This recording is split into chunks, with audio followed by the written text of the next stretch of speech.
Yes, Hey. welcome back. Oh. Well, Real life. Now I'm gonna make mistakes. yeah, now there's no Yeah. delay on the connection. Yeah.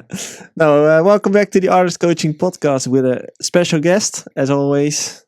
Laidback Luke is in the house. Laidback Luke is in the house. Hey, hey. Exactly. And this time we have a physical setting. Yeah, Last time you were in New York last time. I was. Yeah. Yeah. Yeah, I figured as much to reach out to you guys since I was here for a couple of days. Yeah. I did a show in the UK last night. Mhm. And I figured just to come by and do this in person. We see how that appreciate- feels and, Yeah, Yeah. for me it's special.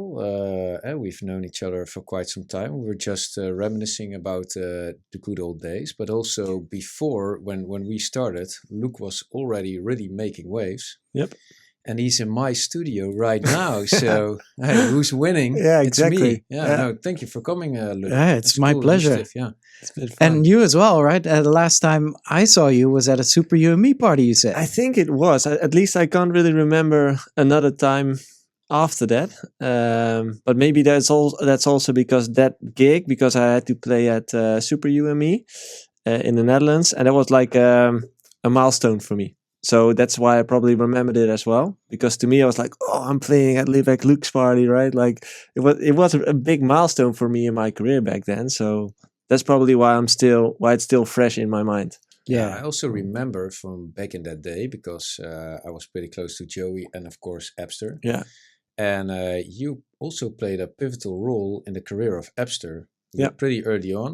I'm not sure which track it was. Could be King Selassie or No, another you one? played because that went similar with my career because we made a Yeah. lot of music back then, Epster Yeah. and me.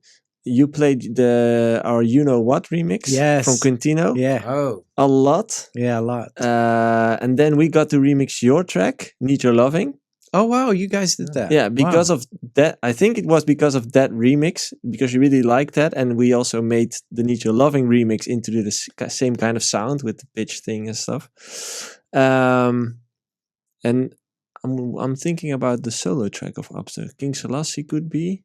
Yeah, I should Google that as well. yeah. Because man. I used to love all that stuff. And for the people tuning in as well, this is like the origins of Dutch Yeah. House as well, where it was just bubbling under.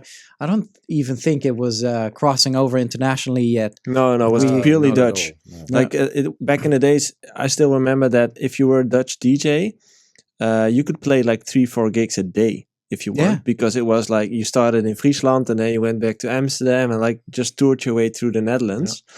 And then slowly people started to go abroad to different, I think it's Chesto. only 2000, yeah, they went on before. Yeah. I think that's 2008, 2009. Yeah. You as well. I think Luke, Bingo Players, Chucky back Bingo then, Players, yeah. Chesto, of course, and Then those names. Yeah, after that, it slowly started to become more normal, but still, it was pretty special if you could play abroad. Well, it's interesting. Obviously, guys like Tiesto and Armin van Buuren, who were the trance guys. Yeah. Trance was way before 2000, 2001. Mhm. This was the Dutch sound in the trance world going international.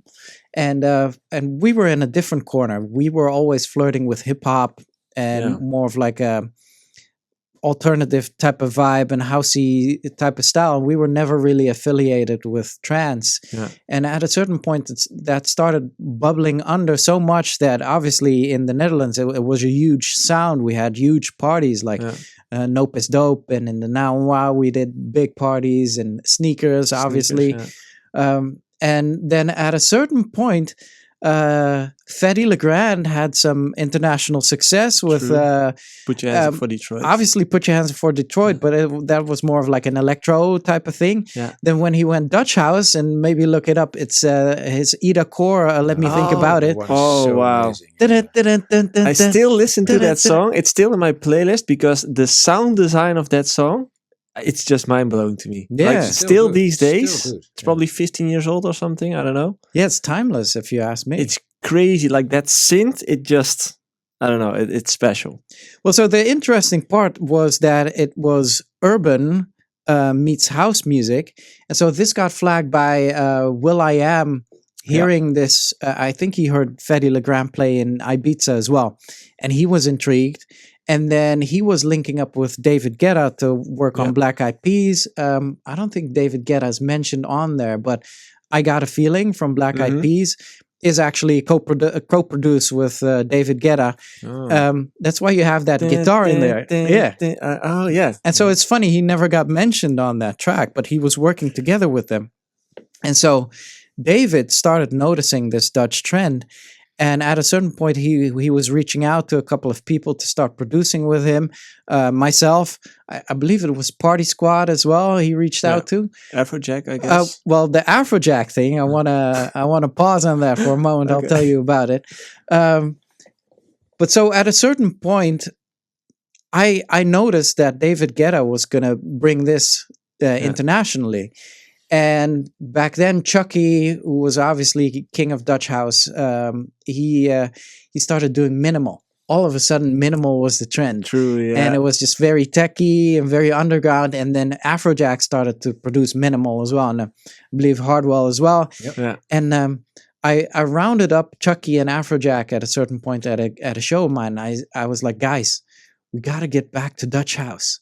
Like, it's happening right now. I'm working with David Guetta right now, and it's going to cross over. Like, you guys need to get back to Dutch house. And so they did. Oh, wow. And at a certain point, when Afrojack heard that I was producing with David Guetta, he's like, dude, I love David Guetta. Like, can I meet him? Like, and so I set up for them both to meet. And that's when Afrojack jumped in and, yeah, man, they made Titanium and that sort of thing. Crazy, yeah. That's insane. But there was a sick period in time as well. If you think about those Afrojack songs as well, like. But then Afrojack had the same as Guetta with I Got a Feeling, because he's not mentioned on. Of course, he's in the credits. Did he produce that one as well? Yeah. Well, really? Actually, it was his choice not to be mentioned because he thought it was too cheesy or it wasn't cool enough, underground enough. Ouch. And well, now he's claiming it and he's getting it out there, and rightfully so. It's a certified classic. Yeah. But it's interesting how that went. And I remember because I was producing with David Guetta in my studio in Aalsmeer, my little laptop studio, and we were working on his album. And he constantly got calls. At a certain point, he got a call from Dr. Dre in my studio. Wow. Who was like, yo, I want to get into this house stuff. And this was right before EDM broke through in America. Neo was calling him up. Will.i.am was calling him up. And something was happening. I do still remember that album that he did. I think it was One Love or something. And he had all the collaborations with all the rapper kind of people and the singers and Kelly Rowland. Yeah, Kelly Rowland, right? Yeah, that's an insane like song. all those big names were collaborating with him from that album. And to me, that was a pivotal moment where EDM went commercial, as in where the radio started to play it and where it became a lot more normal, as in it wasn't a weird niche anymore. It was a big thing. Stepstone for Animals, because Animals was quite a unique in its kind, because it had no vocals. It was an electronic song, and it would never happen that an electronic song went so high up in the charts. Yeah, exactly. But without everything, all the work before that, Animals would never happen. So these are all these kind of, if you would make a documentary. So if there's anybody listening, documentary maker, those are I have some more stories about that as well. You need to reach out to this guy. First of all, I want to back my own stories up, because if you look at the release of what was the track again with Kelly Rowland, When Love Takes Over? When Love Takes Over. On the official release, there's an official Laidback Luke remix, because I was right there with him. Oh, wow. And on Black Eyed Peas, I Got a Feeling, there's an official Laidback Luke remix on there as well, because I was right there. Yeah. And David was like, do you want to remix this? I was like, yeah. Yep. Why not? Why not? And so here's the thing with Animals, and I'm certain a lot of people know this, but apparently Martin had sampled a kick drum from Sander Van Doorn's track. Yeah. Oh, right? Yeah, I know. And so Sander Van Doorn, who had worked with Sia on the Girl Who Loved Cocaine, and his remix was an underground hit. It was a classic. Yeah. Not sure if it's that kick drum, but it is. Oh, it is? Yeah, I think so, because that dropped also with the first gig just solo. Nothing. It's a really minimal track also. And I think it's that one. Yeah. Yeah, I'm not maybe sure, we need but to double check. So if you know, let us know. But yeah, so all of those were stepping stones for what was to come. Yeah. And furthermore, if we're talking about tracks without lyrics that went crossover, got to talk about Epic as well. Epic, yeah. And especially in the Netherlands, that went number one, certified went number crazy, one in the pop charts, right?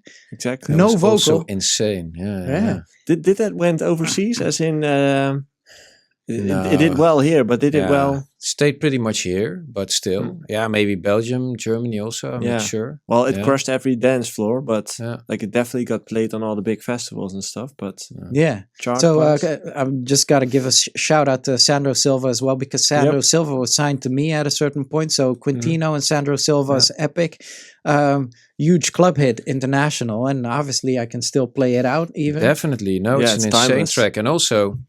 Because Maarten Voorwerk also worked on the track, and that break, he said to me, was kind of like a jump style thing they did.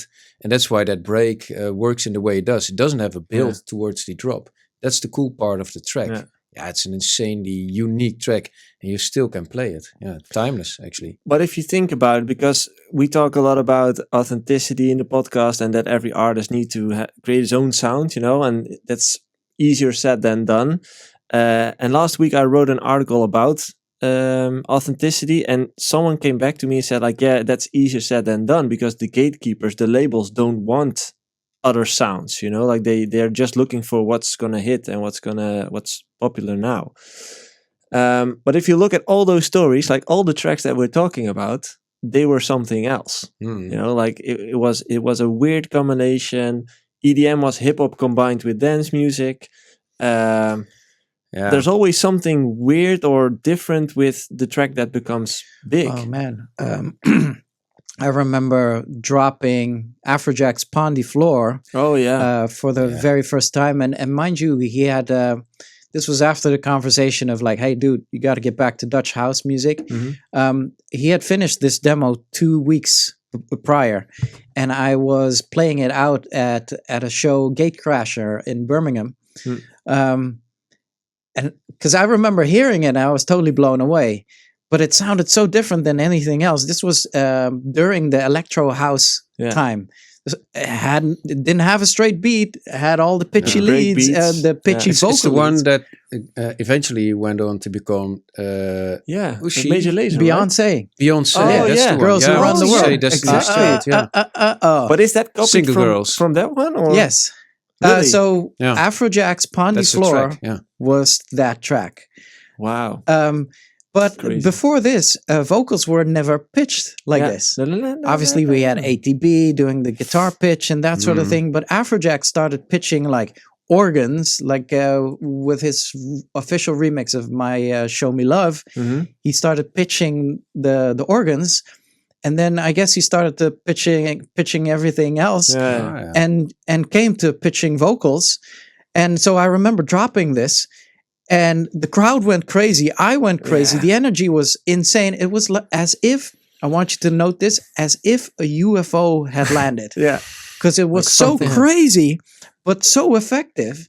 And it's kind of that type of thing you need to look for when you're honing your own authenticity, where it does need to land. It needs to hit. It doesn't need to have like all the energy in the world, but even... Now, because Afro House is real popular right now, but even when you think of that, like it landed in a pocket that was needed in a time where hardstyle was on the rise, hyper techno, hard techno was on the rise, and tech house, everything was tech house, and all of a sudden there's this pocket of like tribal beats going on. Obviously, in South Africa, with the culture, that helps as well. Just like us in the Dutch house and Dutch house culture. But and I made a TikTok about this as well the other week, where it's like the best way to test that is to play your tracks in between your sets, and if it's like average, then you kind of need to fix that. But when it hits, then you're onto something. Yeah. So that's just energy wise, or how can you? Is there a certain ingredient that you can measure? Man, so this is kind of like when you're in the studio and you're producing, and you're producing something that is mind-blowing. It's not something you can feel. It's just like this feeling in the studio where it's like, and you listen to the finished product. Yeah. And it's the same with DJing as well, where you drop the track and it's your track and it's like, yeah. Mind is blown. It's sometimes hard though, because when we made Mush Mush, at first it just tanked, man. Nobody responded. In the sets it didn't work well. Wow. And but to be honest, for me, I always felt it, so I kept on working on it.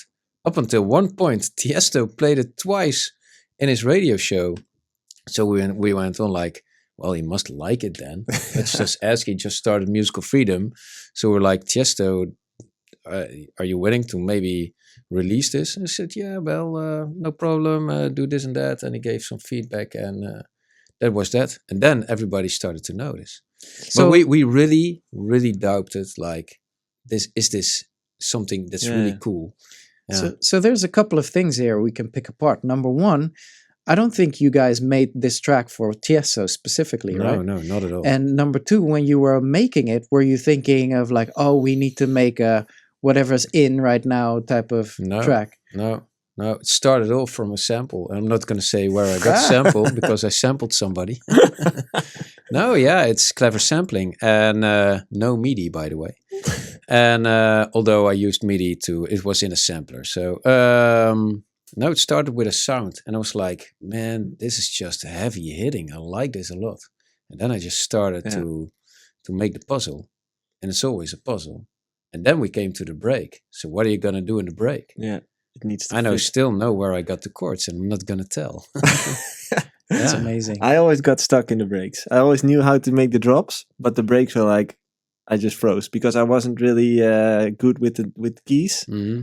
I think I was better in like no, me neither. But stuff. What I always did is go back to the songs I really like and see what they do and just analyze like why do you actually like something? Is it the sounds? Is it the chords? Or what is the tempo? How it just evolves? Or what is it? What do I really like about this? It's actually a good question because do you really know what you like?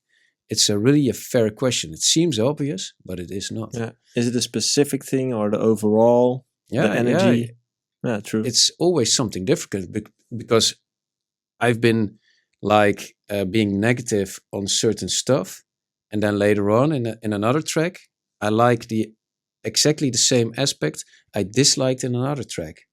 So then sometimes, because me and Marlon, we talk about music quite a lot, and then sometimes it's like in a discussion about something, he said, well, you didn't like that, right? I said, yeah, correct. Not in that track, but now I like it. So, and that's just a hard thing. We said, like, why do you like this? And that's just a really good question. It's a good one. Well, that's where you can find your authenticity, right? Definitely, yeah. My mind is racing right now because I want to give a couple of tips when it comes to breakdowns and drops. Yeah. So whenever I produce, I actually love working on the breakdown and the drop at the same time. Preferably when I first start working on the drop, I go back and forth with the build-up, the climax, into the drop, because that keeps the ears fresh. So maybe I'll just program some snare rolls and put some sweeps in, and then go into the drop. And so that takes about, 5-10 minutes. And then it drops. And I'm hearing the drop again, and I'm like, oh, maybe I need to fix that. Maybe, and so the drop is on loop, and then I'm like, okay, I'm kind of done with this. I'll just go and program the break or come up with a breakdown, and I'll work on that a bit. Go into the build up, go into the drop, and I'm like, oh yeah, this needs to change. And so it's kind of like a whole. I love being in that state of flow whenever I produce. But it becomes a real organic thing where most of the time I don't really sit down and think what I like, because I like what I like. I kind of really know what I like.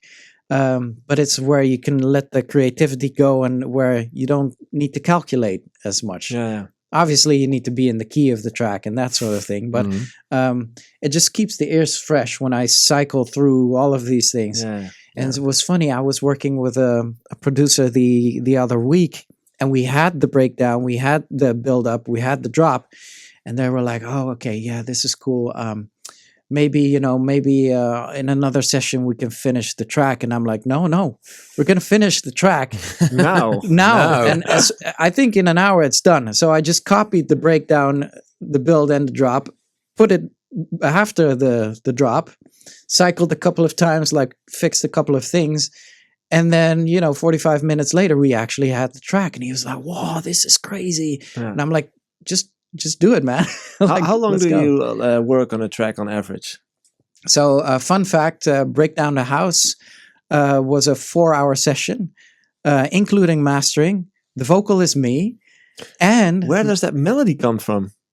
It was a free synth from Future, what was the? Future House? Future House. No, what was the magazine? Oh, yeah. Future Music. Future Music magazine. Future Music, yeah. They always did the studio sessions also. Yeah. And so it was a free synth. Mind you, this was back in 2008 with a CD and was a free synth.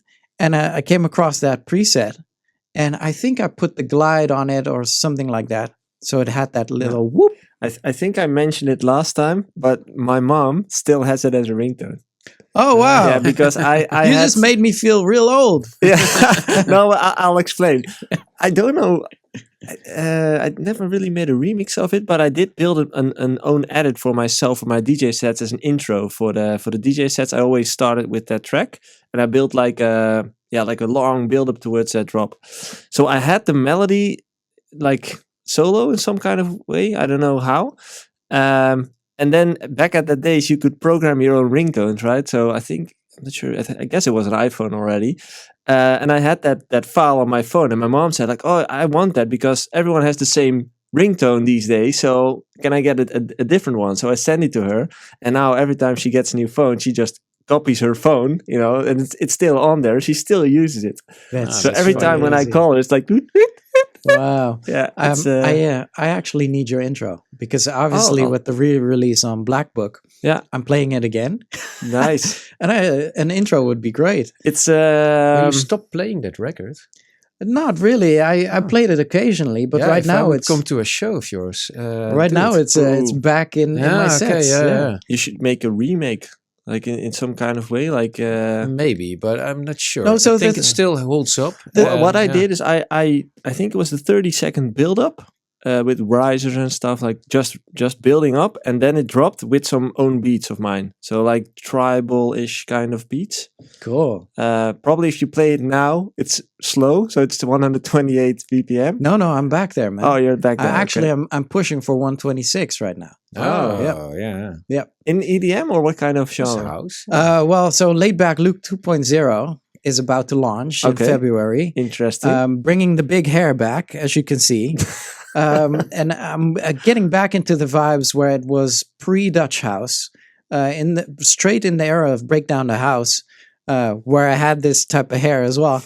And we had lower BPM. And especially in the time of Afro House now and the hyper techno, everything's either very high up or very slow. Mm-hmm. And I'm like, let's stick it into 126 where I can still like dance like soulfully and but still have the energy of pre-Dutch house, and you'll see more in February. Cool. So that's like a whole concept you're building on, like the Laidback Luke 2.0. Yeah, so it's interesting because with me announcing, I'm going to reinvent myself, I'm going to relaunch myself, and mind you, there's going to be new logo, new artwork, new visuals, everything. You're going to keep this, right? Yes. Yeah. Okay. Actually, we did contemplate. So we are thinking of losing the robot head as the logo, which has been 12 years now. But yeah. So easy thing for me would be to say, now I'm going to do Afro House, or now I'm going to do hard techno. And I'm not. I'm completely doing my own thing. I would be so disappointed, Luke. I know, right? Yeah, if you would, I would be too. Yeah. Honestly, people are going to hate me online to say this, but I'm hearing a couple of people jumping on the Afro House bandwagon, and I'm like, I don't know, man. Should you really do that? Yeah. Are you from South Africa? Or even, are you from Berlin? Because now we have kind of music doing Afro house. I'm not judging; they're wildly popular. But I'm like, should I be doing Afro house right now? And it's funny because a lot of Afro house that I play right now, because I do play it here and there, I just save it under my tribal playlist, because to me it's tribal. True. Like, I understand it has their own drum programming, but back in the days, tribal. I think that's also 2005, 2008. I used to listen to Africanism from Bob Sinclair. That's DJ Gregory. That's exactly DJ Gregory. You know, he has been to Tilburg in our studio as well. He was a fun guy. DJ Gregory. Yeah, he liked to party. Sick. Yeah, man. So we've been through all of that. I've also been. You're probably also at Bob Sinclair's studio in Paris. Yeah, man. With all the leopard print and all the Playboys. Oh boy. He's also an interesting guest. Yeah, we need to invite him also. But he posted like a couple of weeks ago. He also posted something about being done with DJing for people with phones, right? Like phones, the whole rant after a gig. Yeah, but he's kind of the same era as you are. Yeah. No, he was right before. Before even. Yeah. Okay. He was the same as Gedda, I guess. Well, it's funny because him and Gedda are friends, and I remember David telling me a story about Bob Sinclair being more famous than him, and for some reason Bob Sinclair had hacked like getting a really big DJ fee back in the day, and David was like, I need that as well. And so he started working to try and get as famous as Bob, which obviously the rest is history. That worked out. Yeah. But yeah, no. So he has some big tracks like World Hold On and stuff like. Yeah, and which one is the more funky one? Like, can you feel it? Feel for you, baby. Yeah, oh, man, that's insane. But that wasn't a hit, right? And then remember, I don't know if you guys remember, but remember the Thomas Bangalter remix of was Jane Fonda counting down 3, 4, 5, 6, 7, 8, and back 2, 3, 4, 5, 6. I don't know. I think I do. It's kind of like a workout song, right? Yeah. I think I do. Yeah, it's crazy to see how we talked about it a couple of weeks ago as well. It feels like the cycle is back, as in we're back in 2007, 8, and everything's starting to build up again from that point. So the Dutch house, it feels like there's room again to rebuild the Dutch house and create the 2.0. What's nice about the scene right now, everything goes. And I think this is the era we were just also discussing. I was browsing through the Mint playlist on Spotify. Yes, I'm guilty. I'm also a playlist victim. But it's cool to just find new music. And there's a lot of cool new music out there. All different shapes, all different BPMs. Doesn't even have to be 4 to the floor. I see some garage. I also ran into Shermanology track, which is insane also. Yeah, we know them pretty well. And it's a fun time for dance music. It's really a fun time. There is so much out there. Well, so it's interesting. Coming back to being your own unique artist, according to the playlists, there's space for that. Mm-hmm. Definitely. Well, I'm big promoter of 2 guys called Schothagen. One is 62, the other one is 25 or so. Yeah. And they make this cinematic techno music, also high BPM, but it's like genuinely unique. Like there's nothing else. And they do also live shows now. They have success. And that's what I like to see. They're really unique. They didn't copy anything. Maybe Hans Zimmer, which I also copied. And and they just do this unique kind of thing, and it goes, and that's the main example. And there are so many artists like them. Like everything goes. Do your own thing. So just be yourself. So let me ask you then: how did you find out about these guys? Schothagen. Schothagen, I ran into on TikTok. Yeah. I ran into, and he's pretty popular, Sammy Virgie also on TikTok. I now just was listening to Joy Orbison on Spotify.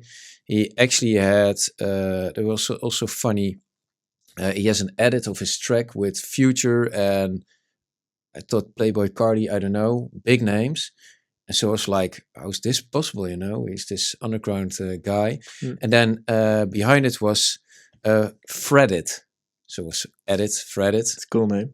is it Fred again? So it looked in the credits. Fred again made an edit of his track with the vocals of future Playboi Carti, and it became official. And it's just also, and those guys also, they just do what they want. I was listening to Disclosure again. They're insane. They do what they want. Think about the debut album of Disclosure. That was something completely new. Yeah. When I heard it for the first time, I was like, that's just nothing I've ever heard before. And the more I kind of think about authenticity, and the more I look at songs that I like or that are performing well or artists that are standing out, it's always the one that are different. Okay, so here's the question, because I know there are a couple of people watching there that are on the front of their seats right now.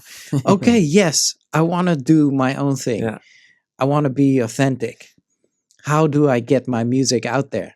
And with all the labels saying no and they're not going to sign it, like, how do I do it? Yeah, that's the start doing question. it yourself. Like that's the only start. Yeah, at least I believe you start by yourself, and that's the option we never really had. As in, we had to go through a label.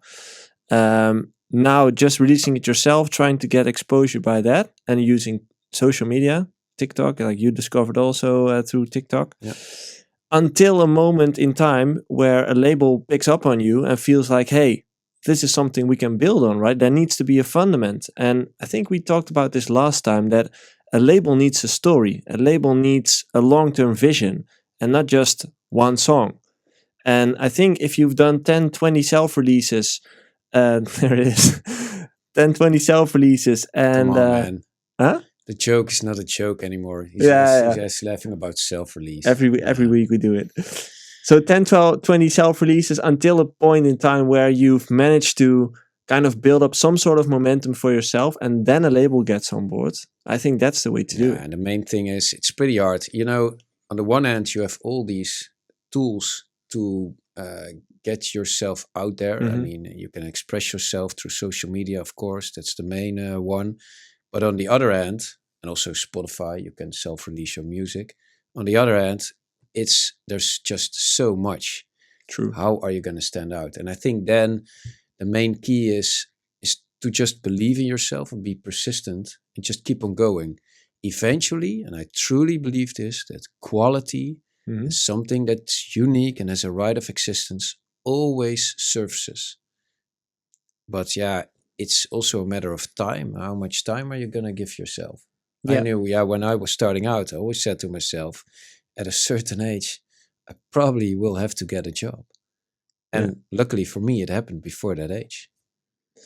Yeah, I think the key here is that bigger vision still. And that, maybe you tried 1 year, 2 years, 3 years.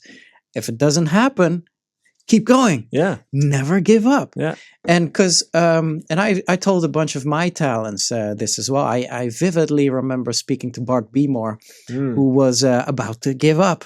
And he was just like, Luke, I don't know what to do. It's been about 3-4 years in. Nothing is happening. And I'm like, right here, at this moment, this is the point where it'll probably happen really soon for you. Because I've seen it before. The moment you want to give up, that's the moment, like if you hang in there for a couple of months, it will actually happen. And the funny thing is, it actually happened to him like 2-3 months later, where everything turned upside down. People started noticing him, and he skyrocketed. Well, that's So It Goes. Yes. Right before that. And fun fact, him and Afrojack, who are both my students, at that time they were competing like who got more followers, who's gonna get, and they were at it, and Bart was on fire. And so unique sound. Yeah, again, both of them. Like unique. Flow, man. Exactly. Insane. He had a unique flow. But that's what I notice with clients as well right now. Like, big part of the coaching is keeping them motivated, because it's just hard to keep doing this for years without having any income, without having any feedback, without having any support. Yeah. So you're giving it your all, but nothing's coming back. In the end, Jay Hardway, he's a big advocate for this. In the end, if success doesn't happen, it's also cool. Enjoy the ride and enjoy learning. And it's something you can take in for your whole life. It's not just about being a musician or an artist or a DJ. it's just also to learn about yourself and to grow as a person. Yeah. And so if success doesn't come along, hey, still enjoy the ride. Well, I like saying this, time invested is never wasted. And so in the end, you look back and you actually have a legacy of all the experience you came across, all of the pitfalls that you've had, which the knowledge you can pass along, and it's really never wasted. And what I what I love as well is that well, actually, people need to be kinder to themselves. You're sitting in the studio, you're making a track, it's not your day, and you're like, I suck. I'm going to give up. I can never make an excellent track. And it's funny, people often don't realize the biggest enemies are themselves. 100%. You are the enemy of your own soul. And I try and tell people, you are worth it. If you're watching right now, you too are worth it. I wish you the biggest success in the whole world. And you should tell that to yourself as well. Everything that you want in life, you can make it happen.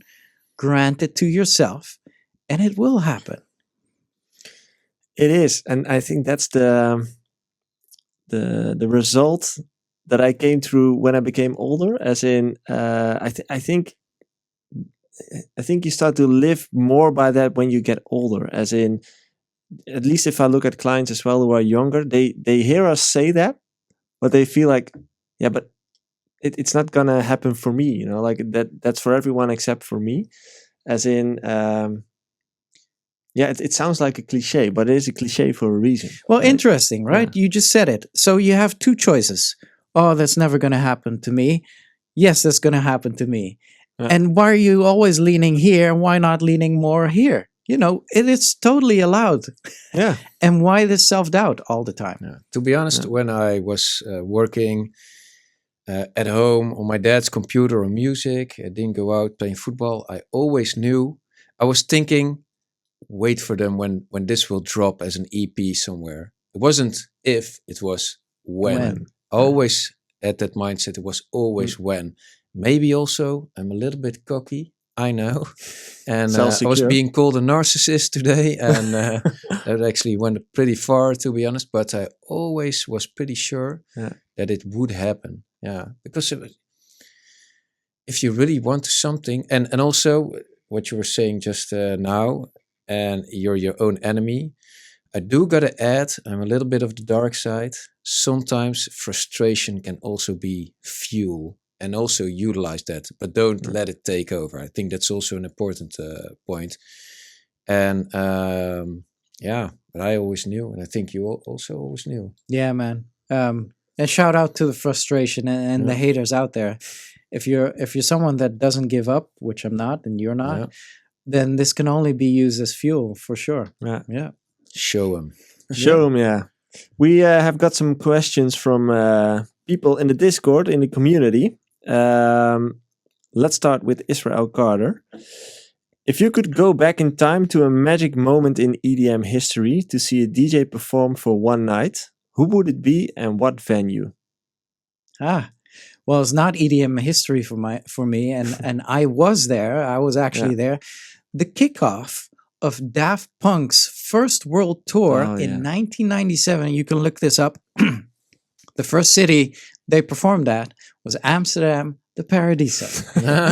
And I was a huge fan of the Roulet label, Thomas Bangalter's solo stuff.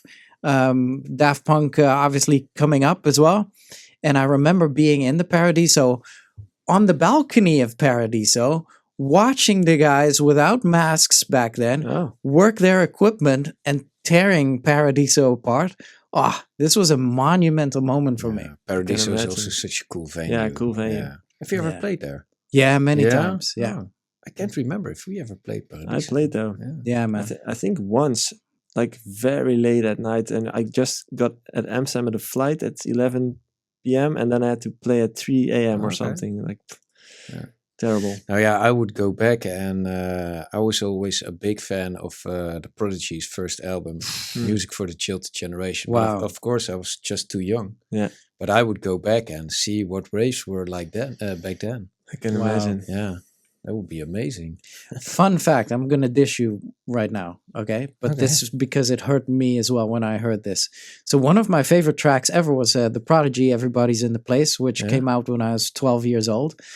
And I remember speaking to an older raver back in the early 2000s and telling him that. Yeah. And he told me that, that's too bad because that was such a commercial track.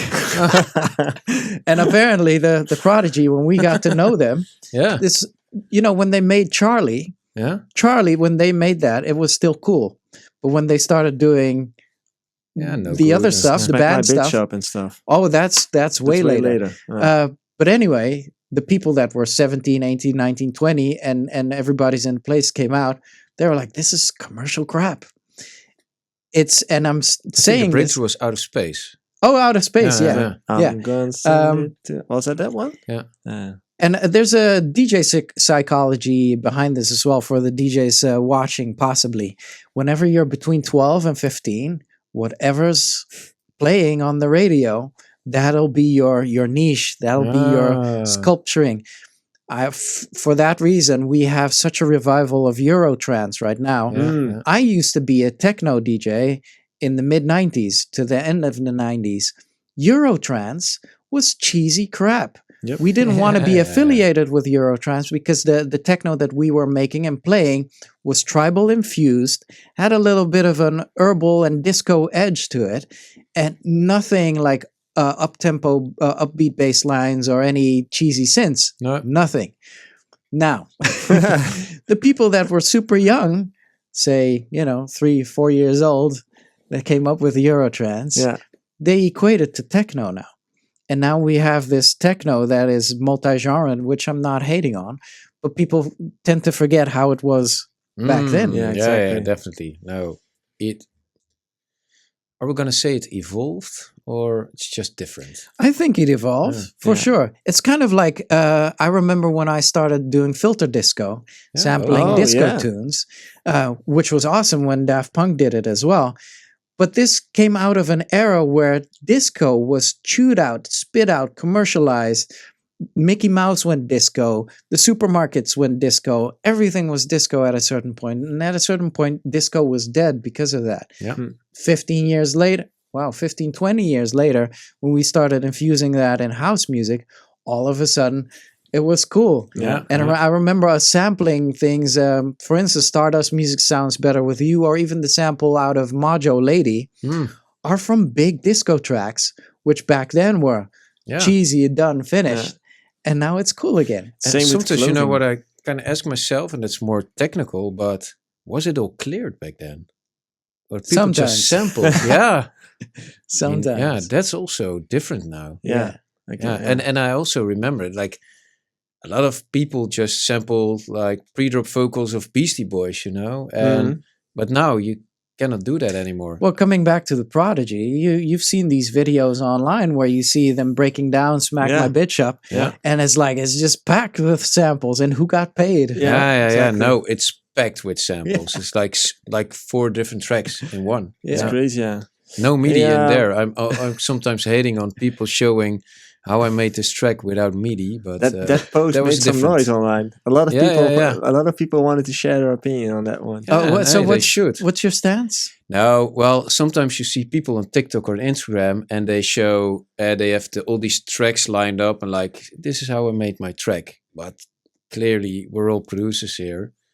Without MIDI, it's not your track. That's not how you make the track. The track is made mostly with MIDI, although you can sample, and that's how tracks were made. But nowadays, you put it in a sampler, and you have MIDI, you play the notes and all that kind of shit. So I always say, if it doesn't contain MIDI, it's not your track. Some people said that if they're going to master the song, then they have like all the exported audio tracks. Yeah. And that's what they say, like, if I show my screen, it's all exported tracks. So that's why there's no MIDI. Yeah, that's just... It depends on if it's a collab as well. I mean, if I start with a collab, then I get all the stems. Yeah, I might just add some MIDI here and there, but it's definitely not all. No, that's not all MIDI. But still, even if it's a collab, it still will contain some MIDI. I never had a product that I thought like, let's do nothing. All audio. Yeah. Fair enough. Luke, we're approaching the time. Yeah. So let's just do one more question. Is that okay with you? I'd love to do 2. It's 5:00 now, so let's do 2 quickly. 2? They're pretty similar. So one is from someone who you've met and which we've talked about before, Melodramatic. Shout out. He says, question for Luke. Can you explain to the world what it means to never give up and why you're so outspoken about it? Yeah. Well, it's very simple. I actually, because I care so much for people and I hate it when dreams are crushed. And I just love so much on people. I really want everyone to have success. But most of the time that people don't have success is because they give up themselves. They walk into these walls with people saying no, but the end decision is yours. At a certain point, you say, oh, I got no so many times. Maybe it's not for me. That's your decision. And that decision doesn't need to be made. You don't need to go 100% every time. You can also say, okay, I'm going to take 5 steps back, take it a little bit slower, keep having that dream in the background of my head. That's not giving up. When you give up, it's done. It's broken. It's finished. And I get so sad about that. So I'm just here saying like, yeah, you can calm down and maybe say like, oh, I'll try again in 10 years. That's not giving up. But just always keep on at it, because why would you not grant yourself your grand dream? Because that's an awesome thought, right? Is that something you had to learn throughout your own life? No, man, I'm stubborn. I'm stubborn and quite competitive as well. So if I get a no, then I'll work twice as hard to get a yes. Use it as fuel. Yeah. We're pretty much alike. Yeah, exactly. I think we shouldn't play a game together. We'll get into a fight.